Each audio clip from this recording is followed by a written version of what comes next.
Hi, ABM 11 students. So there are those who are also asking about how we're going to complete the table in week number 5. This is table 1. Actually, this can also be found at the lower part of your worksheet. So meron dito explanation sa baba kung paano siya kukunin.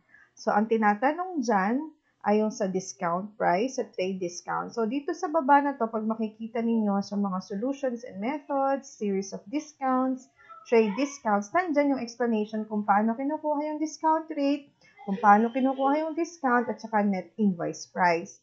But for the sake of discussion and computation, ituturo ko na rin kung paano kinukuha yung mga nasa column na to. Magsisimula tayo sa discount rate. Okay? So, ang una, meron tayo ditong original price, tapos may discount. Halimbawa, bibili kayo sa mall o kaya sa mga stores at nakalagay yung discount. Okay, makukuha natin kung ano yung trade discount, makukuha natin yung discount rate and the discounted price. Ganon din naman kung ang bigay lang sa atin ay ang discount, tapos meron tayong original price, malalaman natin kung magkano yung discounted price natin at saka yung trade discount. Una, isa-isahin muna natin yung terms. Alam natin yung original price. Pag sinabing original price, yun talaga yung presyo niya sa etiketa, no? Tingnan mo na sa price tag. Tapos, nakalagay din, halimbawa yung discount rate. Nakalagay 25% discount. Yung rate, yun yung may percent. Sasabihin niya kung magkano o ilang porsyento ang discount doon sa original price. Meron din naman nakasulat na kung magkano ang babayaran mo. Mula sa original price na 6.5, nakalagay na doon na, uy, 1.2 na lang, mababawasan na to ng 1.2. Sasabihin sa'yo, you are discounted by 1,200 pesos.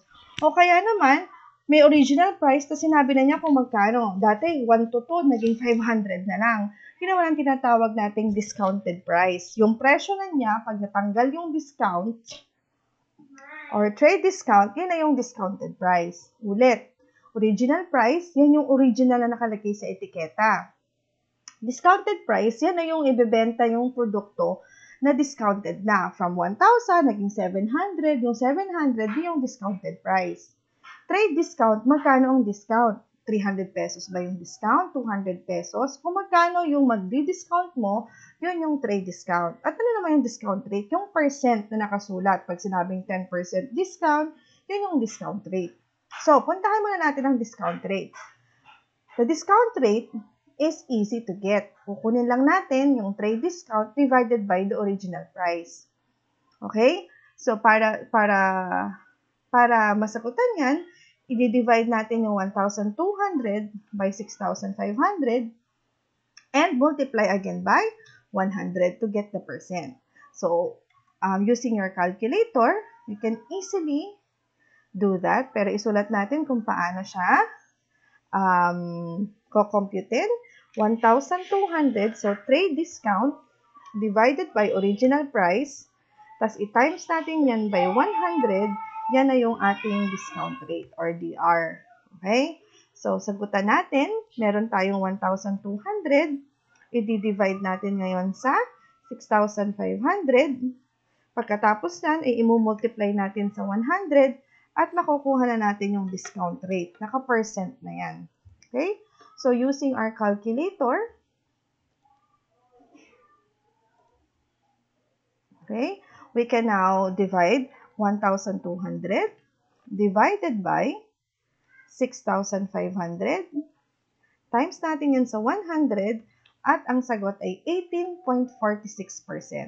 So, yun ang ating isusulat sa ating trade discount. So, that's 18.46%.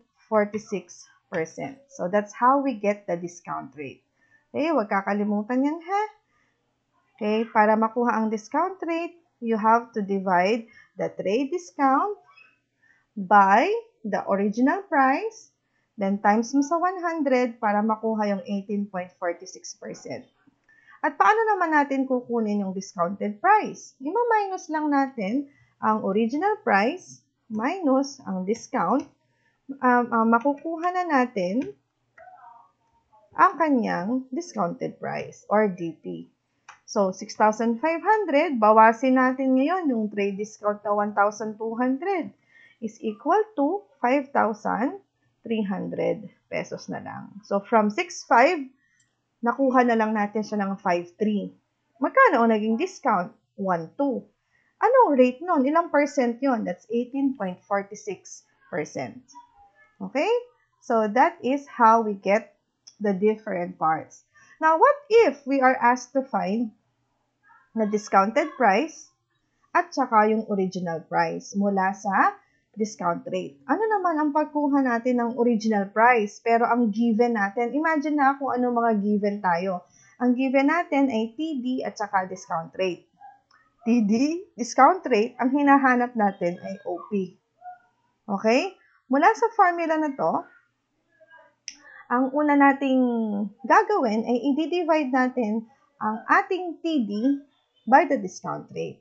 Okay? So, mula dyan, ang OP or operating original price will be equal now to TD. I-divide nyo naman to sa DR. Okay? At i-divide pa natin yan sa 100. Kung kanina, times tayo ng times ng 100, ngayon i-divide naman natin sa 100 para makuha naman natin ang original price. Okay? So, TD divided by DR divided by 100. So, to get that, okay, ano ang TD? 500. I-divide natin sa DR. So, that's 10 divided by 100. Kasi, naka-percent siya, i-divide naman natin ngayon sa 100. So, the original price of that will now be 500 divided by 10 divided by 100. Oh, sorry. Dapat yung 10 over 100 ang ating pagsasamahin. Ha, wait. Yung dapat naka-parenthesis tong DR over 100. Okay?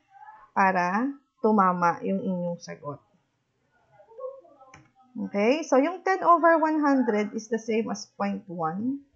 Okay? So, 500 divided by 0.1, this is the same as 500. Divided by 0.1, that will give you 5,000. Ibig sabihin, ang original price natin ay 5,000. Ang discount ay 500. Pag divide natin yung 500 by 5,000, the answer is 10%. Magkano na yung discounted price? Kung ang original price ay 5,000, ang discount mo ay 500, magkano mo na lang siya ibibenta? Or bibili? 4,500 na lang. Saan ang galing yon? Ima-minus natin again ang original price minus the trade discount and you'll get 4,500. Yan. Oh, paano naman to? 2,100 ang trade discount. Ang pinagbayaran mo ay 5,600 na lamang. Naka-discount ka ng 2,100. So, paano naman sasagutan yung OP natin dito? E di ang OP mo naman ay equal sa discounted price plus trade discount.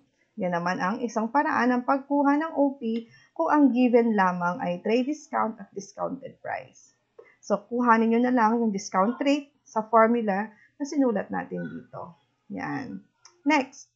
Paano naman kung ang binigay ay original price at saka discount rate? Para naman makuha natin ang TD o trade discount, ita-times lang natin ang OP, ita-times natin siya sa 35% times 35%, which is 35 divided by 100. At makukuha na natin yung trade discount. So, what is OP? OP is 27,800 times 35 divided by 100. At magkano lahat yon? Using our calculator. Okay?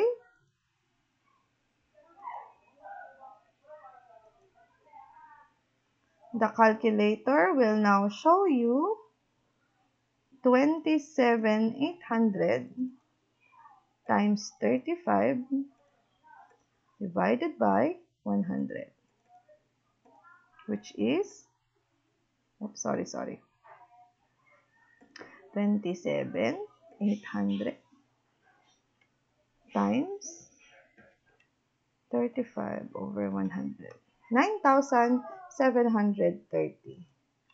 So, this is equal to 9,730 pesos.